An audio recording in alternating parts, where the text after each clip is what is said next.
The values that built this country are under attack. Judeo-Christian values, the Ten Commandments, the Bible, prayer, the Bill of Rights, freedom, capitalism, the family unit, and strong men most of all. Where are the men defending and standing guard while an evil ideology permeates our land? Children are under attack, and we are saying no more. Canada has fallen. We no longer have freedom of religion or freedom of speech or the right to protest or assemble or associate or express ourselves or have free media or disagree with the government. Anyone who does so is arrested, charged, and jailed as political dissidents. Adam Soos here for Rebel, and he was very happy to be joined by Nathaniel Pawlowski. You'll very likely know the Pawlowski name from Nathaniel's own father, Pastor Artur Pawlowski, who incurred quite a bit of the government's wrath for refusing to shutter his church throughout COVID-19. Now, you've sort of, not necessarily following in your father's footsteps, because you're not really a champion of religious freedom so much as freedom of speech, I think. Though, I mean, clearly you've got your strong religious convictions as well. Some good news on for your dad as well. Obviously, he's had quite a bit of legal victories, pending one. But you've also recently had a legal victory stemming from a drag queen story hour protest. For folks who maybe aren't familiar with the story and the charge and when it happened, if you could just sort of set the scene for us, and then we'll talk about the latest decision. Yeah, so the city of Calgary had a drag queen story hour that's actually publicly funded, we find out. So our taxpayer dollars are going to a drag queen story hour for underage children, age 0 to 8 years old. I have many issues with that, but I decided to stage a protest, and really what I did was just read the Bible, give a speech. Counter-protesters showed up, Antifa protesting me. And of course, the mayor passed a bylaw early this year that you cannot protest the LGBT community. So it's a targeted bylaw in its enforcement, and they charged me. So they charged me with this bylaw offense and another bylaw offense of 2 counts for protesting a drag queen story hour. And really all I was doing was reading the Bible and just giving a speech while, counter protesters were screaming at me and they were protesting me. They weren't charged. I actually asked the police officer, hey, are you going to be charging them? Because they are protesting within that boundary line that the bylaw states. So you're not allowed to protest within 100 meters of a LGBT event. And I did that. I was like 60 meters away from the entrance. I was just on public sidewalk, public property, well within my charter rights. This law is unconstitutional even by Canadian standards, and the threshold is pretty low there. So very unconstitutional. So I was charged. We challenged it with a constitutional lawyer, and we can talk about what happened next, but we were challenging it. We had a strong case, and we're actually still continuing. The problem with this law is it wasn't enforced fairly. And also what's a scary thing about this bylaw is one of the provisions of it is up to a year in prison. Wow. So that it actually says that on the bylaw, that you can get up to a year in prison for breaking this bylaw. Now, I don't know if that's multiple offenses or whatever that means, but still a year in prison for exercising your charter rights and freedom. Like our mayor is a maniac. She has gone like way out there and just passing unconstitutional laws. City council has just lost their minds. And we decided, hey, we're not going to let you get away with this. Like, even if it costs a crazy amount of money, we're going to challenge this. We're going to file a constitutional challenge and get this overturned, because even by our standards, it's unconstitutional. That's another troubling trend lately is the amount of just, whether it's pro-life abortion literature bans or protest bans. Like, I will be actually breaking and challenging as well. We'll certainly talk about that. But, there's just this disconnect. Like, it used to be like the provinces, or at least the country, would establish some laws. Now you just have these bylaws that are major bylaws used to be like, don't have your litter can too far out, or don't do this, that, the other thing. Now it's, you can't engage in this type of speech. You can't do this, you can't do that. Those are criminal matters. There are laws in place, and ideological politicians engaging that is troubling.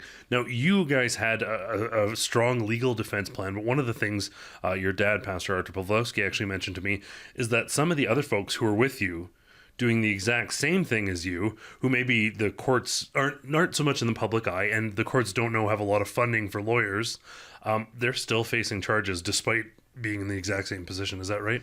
Yeah, so there was a few of us actually charged under the same bylaw doing the exact same thing. Actually, they were probably doing less so because I was sort of, me and my friend were sort of leading the charge, planning this event, actually doing the event with the speakers and actually doing the most.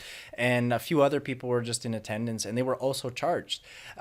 So my charges were dropped, but this other individual is actually still in the court system. So maybe they think, this person doesn't have funding for lawyer fees and they're not in the public eye. So they're just going to go after him as to maybe set a precedent if they don't have a good legal standing. But they don't know that we are still fighting them. We're still going to, the case that was going to be for me is going to be for this individual. And we're going to take this and get it thrown out because they don't get to do this, right? Their mentality is they're too big to fail. And us peasants are too small and we can't fight them. But the reality is we're fighting them, whatever it takes. And we're not going to let them get away with passing unconstitutional bylaws just because they have ideological whims that they want to enforce on people. Yeah. And it's interesting. You think they might have learned the lesson throughout COVID-19. Obviously, with Fight the Fine, Save Artur for Your Dad, thousands of people across the country who just would have been probably pushed under by the government stood up, took a stand, and were able to push back. The one sort of charge that's stuck on your dad, which is the one that I thought wouldn't stick, it makes the least sense, Critical Infrastructure Defense Act. We're now appealing that as well. Funds. Well, actually, that was stayed. The mischief. Yeah. The mischief. So that's even more troubling in my eye because that's a criminal matter, and there's no definition of mischief. Like, what's mischief? You're being mischievous. And it's like, oh well, the critical infrastructure thing we tried to stick to you didn't stick. So and that was a very, and we're getting off base, but that was such a bizarre ruling because they were pushing that the whole time, and last minute they're like, oh, we're gonna back this off and bring the mischief thing. But you'd think that the governments would have learned their lesson, and to me, taking people who can defend themselves and dropping charges, and then taking vulnerable people who might have an issue defending themselves and continuing to prosecute. I mean, is that not a definition of bullying? Of course it is. It's harassment. It's malicious persecution. That's what it is. And that's what they've been doing to my family in particular. It's malicious. And, I've kind of decided I'm a little bit tired of being on the offensive. And it does feel like we're on the defensive because we have to hire a defense lawyer and we have to file the Constitution. But I'm actually doing this preemptively. Right. I'm deciding, hey, I'm taking them to court, actually. Even though I'm defending myself because I was charged, I'm taking them to court. I'm taking this law to court, and I'm going to get it overturned because they don't get to do this to us. They don't get to pass laws just because they feel like it, right? It's got to get challenged. It's got to get thrown out, and they got to understand, like, if they come after us, we're going to come after them. And I want to file lawsuits as well. It's not just defense. Right. Now, Pastor Derek Reimer's in a little bit of a different situation. With him, there are release orders that were then breached. Now, that's not saying those release orders were right or the original charges were right. I certainly don't think they were. But the crux of this issue is that something that everyone would agree to 10 years ago, you now cannot say, or you'll face legal consequences. Is that right? It's a thought crime. We're actually living in 1984 from the novel because you can't disagree with certain things. You disagree with certain ideological positions, and you disagree with the government on certain issues, and you're actually going to face the full force of the justice system. I saw someone saying, oh, we have free speech in Canada. Really, do we? Say something against the state. Say something against all the left-wing, crazy, radical gender ideology stuff. See what happens to you. Well, you're going to face the full force of the justice system. Just look at what's happening. Look what happened to the truckers. I mean, seizing of bank accounts. I mean, look at what the Tamara Leach trial. Literally, the words "hold the line" are on trial right now. Like, we have no freedom of speech in Canada. You can't disagree with the government. You can't disagree with certain ideologies. So that's what we're seeing right now. Now, to get back to these sort of charges, what was the sort of justification, or what did the judge say? Like, oh no, these charges aren't here anymore. You were obviously challenging it. You prepared this legal defense, but what was the basis for all these charges being dropped? No basis. So the Crown just decided, we're just going to withdraw the charges on two individuals, so myself and another individual, but this third individual, we're going to keep prosecuting them. Probably they think that this individual isn't going to have a defense, and they're going to be able to set a precedent because this person has no defense, so they can use that bylaw to charge other people in the future. And they gave no reason. Just we're just going to stay the charges. And it's that in itself is a mockery of justice, because this individual did less so than I. Why are they going after him, not me? Yeah. Now it's just selective prosecution. This is completely against what our justice is, the pillars of justice. And more than that, it's scary, because if they can choose who they go after, then this is all arbitrary. Well, and it is interesting too, because we have a provincial government currently that said they're putting an end to the selective prosecution. Obviously, the police institutions, the courts, the way they are, these changes take time. But when you're seeing this continue to happen, we did a story recently on catalytic converter thefts. They're putting out all the signage saying they're tackling it, but you can drive around and they aren't really tackling it. These things happen over and over and over again. It seems to only be if you cross an ideological line that you're being targeted. I guess a question I have for you is, like, where have we gone to, and where have people gotten to the point where saying, don't confuse my children, don't twerk in front of my children, don't expose my children to cartoon pornography, that's the offensive perspective that should be censored? It's complete cultural Marxism. Like, every value that Canada was built on, I'm talking about moral values, Judeo-Christian values, the Bible, 10 Commandments, common sense, the common fact that men are men and women are women, and there's two genders, and all these biological basic truths tossed out the window, because they're just anything goes now. And we can, like, this would be a very long discussion as to how we've gone here and why we've gone here, what the agenda is behind this. But the reality is that Canada is falling. Like, we are just completely morally depraved. Everything goes now. If you said this stuff 50 years ago, they would look at you like you're insane. And now it's the norm to twerk in front of children, to have a biological male dressed as a woman provocatively, taxpayer funded, in front of children, in front of underage children. This is normal. This is normal in society. No, this is Roman Empire. This is stuff you read about in history books before an empire falls. Yeah.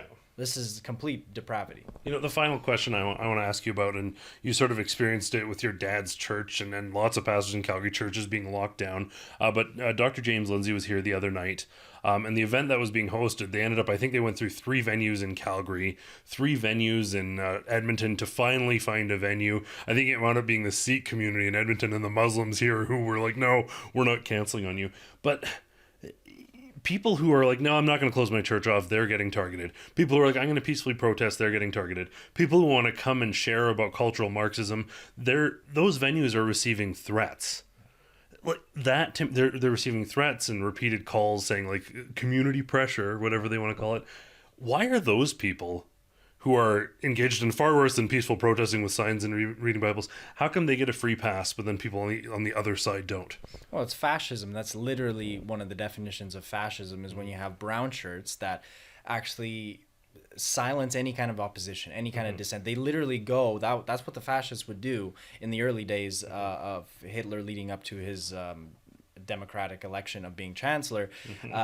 What he was, they would bully all the opposition. They would make sure venues got shut down. They would beat you up. They would silence you. They would rip down posters. Like, that's what Antifa and this radical left LGBT community is doing to these events. Like, we have the same issue finding venues and stuff, because you'll be canceled, vilified, you'll be ostracized. And I think one of the issues is we're the silent majority, right? We're silent about it. They are vocal, aggressive. They have funding. They have political power. They have the police behind them. So I think it's fascism. That's what it is. Like, when my dad calls them Nazis, Gestapo, brown shirts, like, it's because that's, like, the similarities are uncanny. It's eerily similar to 1930s Germany. One of the things that Ezra Levant, our rebel commander, said to me the other night, that the saddest thing for him is when you see people go along with this, whether it's police, whether it's hosts at venues, the sad thing is it's almost like they get one of them. They go from someone who's just trying to run a business to someone who's part of the cancel culture mob.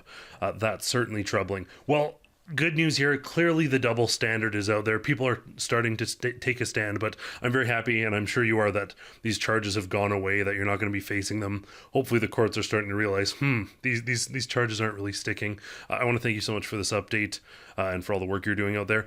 And for everyone at home, I want to thank you so much for tuning in. For Rebel News, I'm Adam Soos. Well, glad to hear about that legal victory. Pastor Artur Pawlowski has also had a series of major legal victories. Effectively, there's only one major challenge remaining, the one charge that has managed to stick effectively, but we're not taking that one lying down. Either that charge will be appealed, and we're doing so with your help, with donations that you can make at saveartur.com.